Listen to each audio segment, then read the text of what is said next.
ভারত আবার জগৎসভায় শ্রেষ্ঠ আসন লাভে। আমাদের পৃথিবীর মধ্যে সর্বদেশে শক্তিশালী এখন ভারতবর্ষ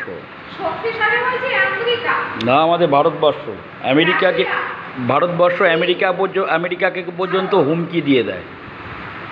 সেদিনকে আমেরিকাকে ভারতবর্ষ হুমকি দিয়েছে।